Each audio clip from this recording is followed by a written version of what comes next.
Assalamualaikum warahmatullahi ta'ala wabarakatuh. Alhamdulillah wassalatu wassalamu ala Rasulillah wa ala alihi wa sahbihi wa man tabi'ahu wa nasrahu wa man walah.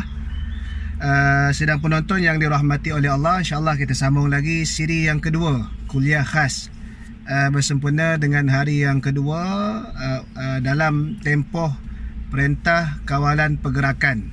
Bermula semalam 18 Mac, hari yang pertama, dan ini adalah hari yang kedua. Hari ini kita nak bicara berkenaan dengan stay at home, sebagaimana yang telah diperjelaskan dan ditekankan lagi oleh Yang Amat Berhormat Perdana Menteri Tan Sri Haji Muhyiddin Yassin pada perutusan khas malam tadi.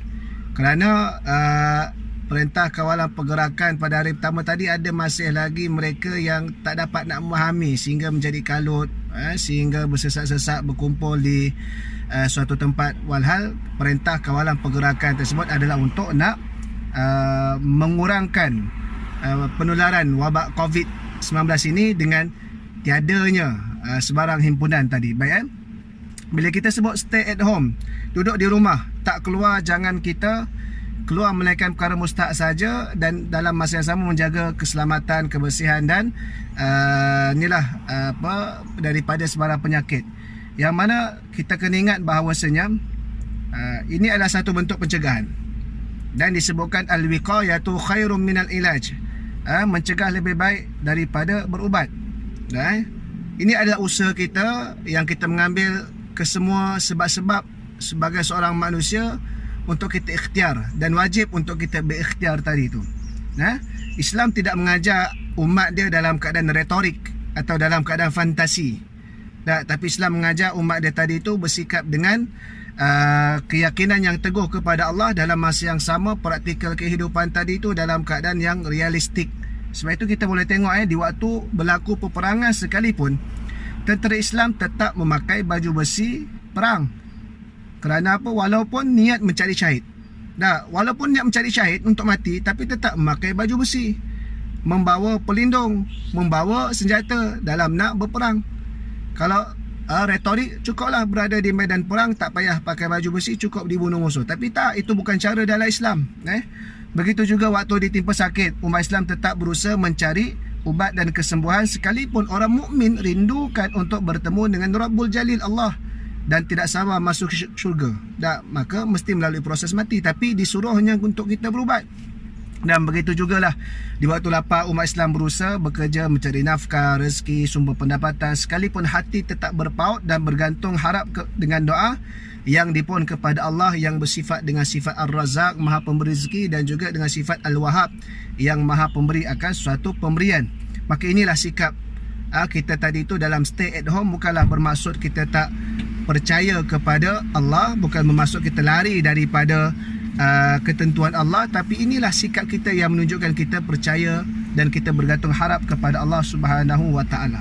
Sedang penonton yang dirahmati oleh Allah Subhanahu wa taala, kalau ikutkan, sekalipun pemerintah tidak mengeluarkan larangan ataupun untuk duduk di rumah stay at home, kita tetap haram mendedahkan diri kita kepada sebarang bentuk bahaya dan tempat-tempat yang boleh mengundang akan kebinasaan.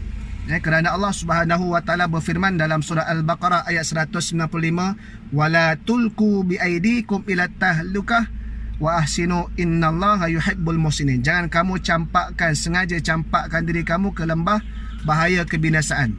Maka buatlah benda yang elok, perelokkanlah, sesungguhnya Allah Taala mengasihi orang yang berusaha memperelokkan amalan dia. In case kita terdengar satu tempat yang ada wabak yang menular, yang merebak, yang berjangkit, yang menyebabkan boleh mudarat pada kesihatan, pada tubuh badan, pada harta, sekalipun pada nyawa, sekalipun tak dikeluarkan lagi arahan, tetap Islam dah melarang. Sebagai seorang penganut Islam, kita tak boleh pergi. Apatah lagi bila benda itu telah dikeluarkan larangannya secara rasmi oleh pihak berkuasa, pemerintah, ulil amri, demi nak menjaga masalah umum dan rakyat yang lebih besar lagi. Maka lebih-lebih lagi lah tak boleh kita nak langgar. Kerana apa? Kerana boleh menyebabkan mudarat yang lebih besar, melibatkan orang lain tadi itu. Sebab itu ada satu artikel daripada Mesir Dr. Mukhtar Marzuq Abdul Rahman, dia mantan dekan Fakulti Usuluddin Universiti Al-Azhar Cawangan Asyut, menyatakan hukum kita mukhalafah, kita bercanggah, kita tak ikut arahan untuk kuarantin di rumah dalam isu wabak COVID-19 ini. Dia kata apa? Bahawasanya orang ramai mesti tahu bahawa jika ia melanggar arahan tersebut, dia keluar juga tanpa ada perkara mustahak, dia degil juga, dia tak nak ikut juga, konon-kononnya tawakalnya lebih, walhal dia salah dalam memahami tawakal. Dan dengan sebab dia keluar tadi tu, berlakunya dia sakit dan boleh juga menyebabkan orang lain sakit, maka ia adalah satu dosa besar.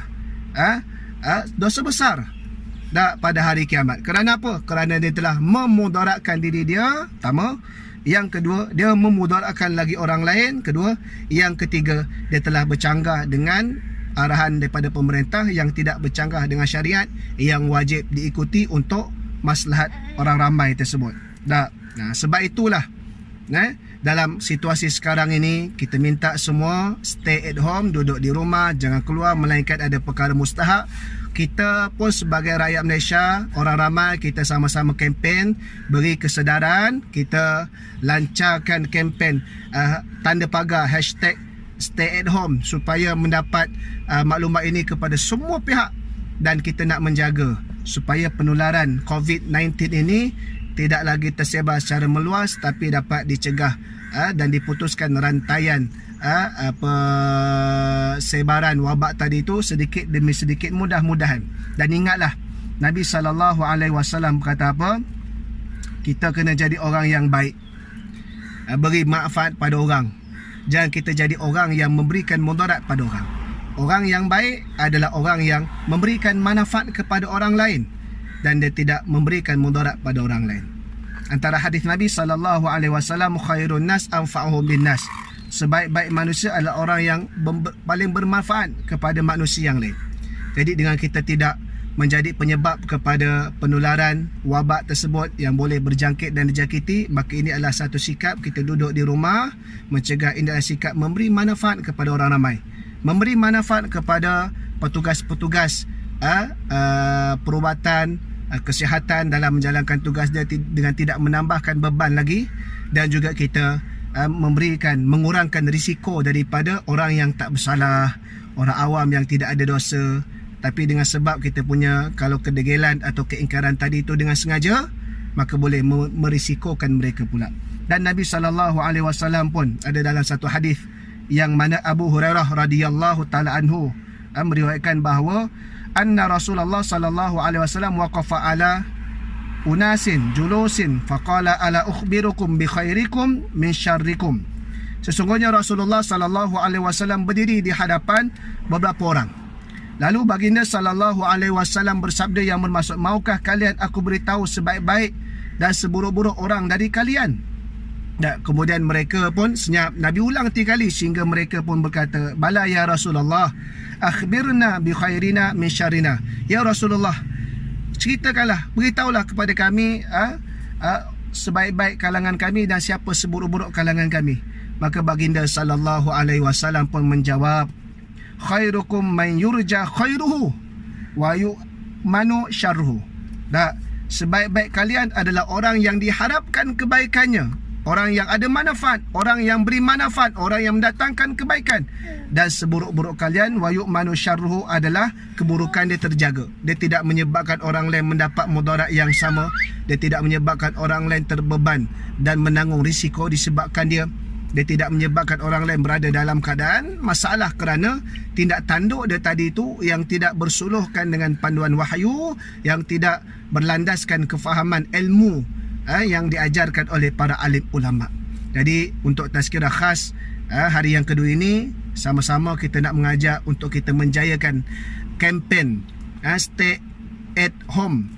Ia berikutan daripada perintah kawalan pergerakan yang telah diisytiharkan bermula pada 18 Mac. InsyaAllah mudah-mudahan dengan pencegahan yang cuba dibuat ini di peringkat negara dan dijayakan oleh semua pihak, mendatangkan satu natijah yang terbaik untuk negara, untuk masyarakat, untuk semua, tak kira siapa sahaja, Mudah-mudahan Allah Subhanahu wa taala menghilangkan wabak ini dalam kehidupan kita, menurunkan rahmat dia dan memberikan kesejahteraan dalam kesihatan kehidupan kita.